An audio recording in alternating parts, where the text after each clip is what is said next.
महाराष्ट्राचे लाडके मुख्यमंत्री अजित पवार आणि अर्थमंत्री असलेले अजित पवार यांचं काल निधन झालं होतं विमानामध्ये आणि त्याच निमित्तानं आज संपूर्ण महाराष्ट्र हा शोकाकूळ झाला होता आणि संपूर्ण महाराष्ट्रभरामधून चाहते आले होते.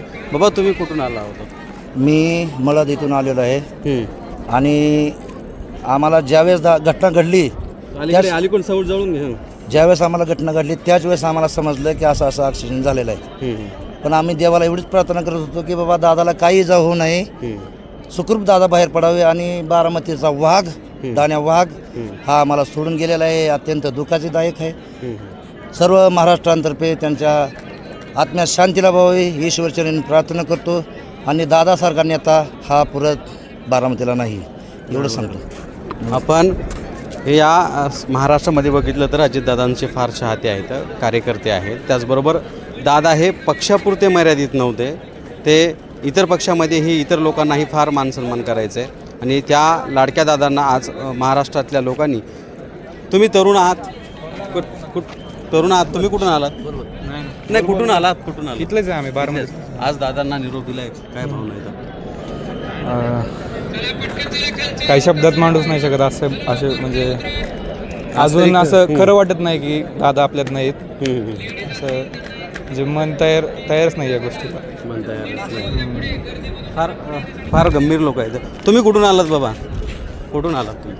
आम्ही इंदापूरहून आलो. इंदापूरहून. सगळ्यात लाडके दादा सगळ्यांचे, आज त्यांना निरोप दिला तुम्ही? निरोप दिला दादांना? हां दिला. काय भावना येतं? दादा खूप प्रेमळ आणि चांगल्या स्वभावाचे होते. चांगलं सर. आणि ते सगळ्यांचे काम सुखदुःखात ते वाटून घ्यायचे आणि खूप लोकांना त्यांची हरमळ तरमळ आहे. तर मग आज बघितलं तर महाराष्ट्राची फार मोठी हानी झालेली आहे. सगळ्यांचे लाडके, पक्षापुरते सीमित नव्हते ते.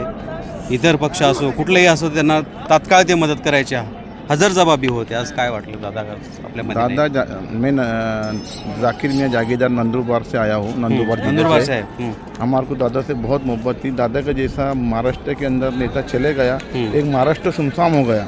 दादा के पास में काम सबका दादा करते थे, किसी का काम ऐसा नहीं था कि कोई पक्ष का देख के काम करते थे. सुबह 6 बजे से काम करते थे तो रात तक काम करते थे. और दादा एक तरुण एकदम तड़पदार नेता थे. दादा ने बहुत सारे काम किए और बहुत सारे लोग उनके अंतिम संस्कार में वो इसके लिए आए कि दादा से बहुत मोहब्बत थी. मैं नंदुरबार जिले से हूँ. राष्ट्रवादी कांग्रेस पार्टी अल्पसंख्यक जिला प्रदेश उपाध्यक्ष हूँ जाकिर मियाँ जागीरदार. महाराष्ट्र के लिए एक बहुत दुखद बातमी, एक बहुत बड़ा नेता चलेगा महाराष्ट्र का. इससे बहुत दुख है हमको. दुःख नाही. ठीक. फार भयानक घटना आहेत आणि हीच बाब जर बघितली तर मावशी तुम्ही कुठून आलात? इथून बारामतीमधूनच. दादांचा स्वभाव बघितला तर फार ते सगळ्यांना फार मानत होते. फार तो लाडक्या बहिणींना तर फार त्यांनी जीव लावला. आज काय भावना येतं? आज आता काही आमचे दादा गेले सोडून आम्हाला.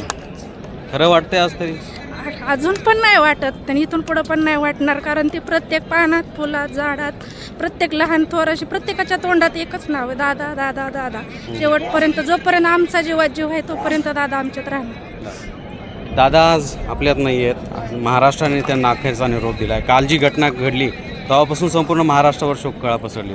शब्दच नाही आहे दादांसाठी. दादा म्हणजे आमचे खूप जीव. आम्ही खूप बारामतीला इतकं पोरकं केलं दादांनी की खूप म्हणजे त्यांच्याशिवाय आम्ही हेच करू शकत नाही. आम्हाला विश्वासच नाही आहे. दादा इथे आहेत आणि इथेच राहणार आहेत दादा. त्यामुळं दादांचा कोणीच हे करू शकत नाही. दादांचा विकास आम्ही पाहिला. पार्क बारामती, पार्क रस्ते बोलता येतात, रस्ते खूप छान. दादांनी एकच कोपरा केलाय. दादांचं खूप मोठं स्वप्न होतं, खूप छान देशमुख वाडा वगैरे असल्या ठिकाणी कसब्यात दादांनी इतकं छान केलंय की दादांचे अजून खूप डोक्यात प्लॅन होते. बघितलं तरी संपूर्ण महाराष्ट्रभरातून लोक येत आहेत. दादांना निरोप देण्यासाठी आज लोक आले होते. काल 9 वाजता ही घटना घडली. 9 वाजता संपूर्ण महाराष्ट्रावरती आहे ती शोककळा पसरली होती. तुम्ही कुठून आलेत बाबा? कुठून आला होतात? कुठून आलात?